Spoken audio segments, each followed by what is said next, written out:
I'm currently enrolled in postgraduate communication studies at Deakin University, and I would like to explore with you the role that digital media has played in creating a learning environment that is very different to the one that I experienced as a postgraduate student in the early 2000s. I'm going to focus on a blogging and online communications unit. As the name suggests, this unit requires both engaging with and creating digital media. The unit has provided key insights into how digital media can facilitate student engagement and learning, and these insights translate well to other subjects and other disciplines of study. Student engagement is widely recognised in education literature as a predictor of success. But what is student engagement? Amy Reschly and Sandra Christenson sum up student engagement nicely.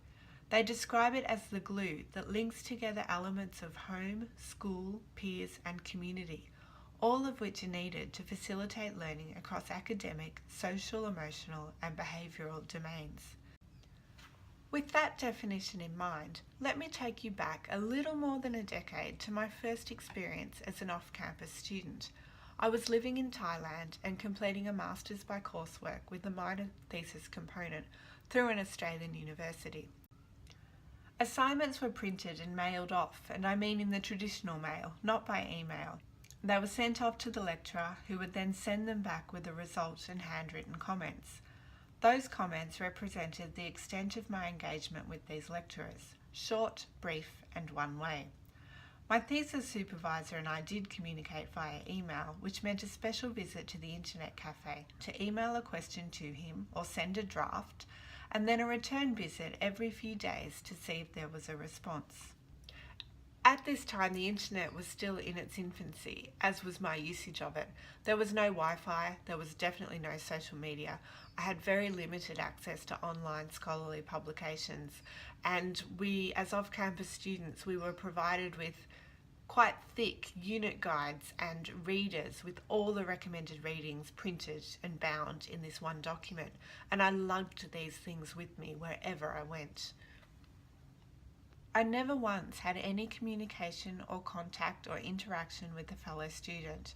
Not once, not in the 2 years that I completed that master's degree. But to be honest, I didn't expect it because the means for this engagement just didn't exist. Fast forward to 2018 and I'm studying in the cloud, the modern day term for where off-campus or online students undertake their studies. In the blogging and online communications unit content is shared across a range of digital platforms, including podcasts, videos, and online text resources. Assignment feedback is provided as an audio recording. It is detailed, constructive, and personable. I've never met my lecturers face to face, but I engage frequently with them, and I regularly communicate with other students and feel part of a supportive and active community. I could explore each of these digital platforms in detail, but I want to focus on Twitter. For me, it is Twitter that provides the glue in this unit, bringing together all that is needed for me to be an engaged student. But before I explore my experience further, let's look at some of the literature around digital and social media and student engagement, of which there isn't a lot. David Williams and Anita Whiting investigated the relationship between digital and social media and student engagement. They found that Twitter boosted engagement at a unit level, while a learning management system was seen to better facilitate engagement at a discipline level. My current experience reflects this somewhat, but I don't necessarily see this as a reflection of the limitations of digital and social media. I see it more as a reflection of how they are applied within tertiary institutions.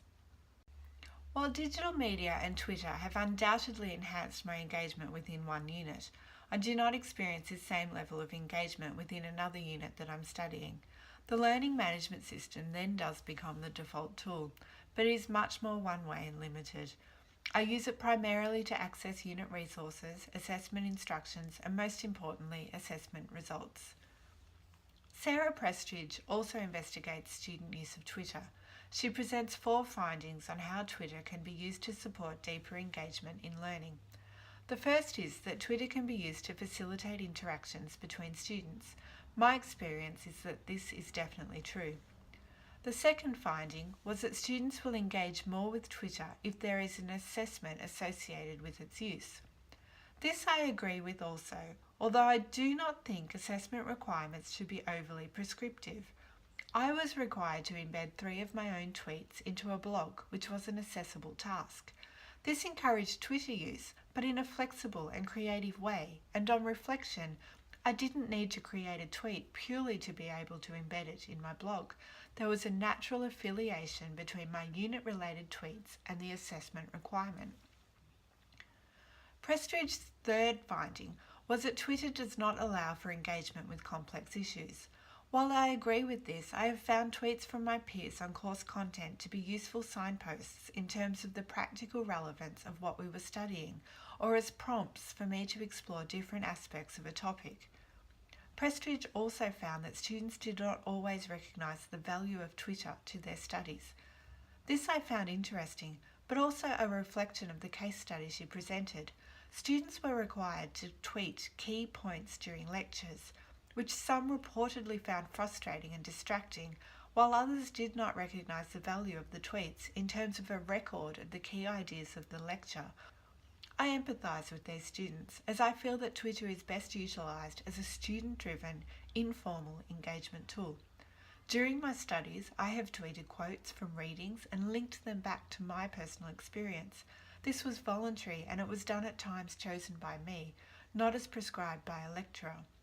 And I think this is a really, really important distinction.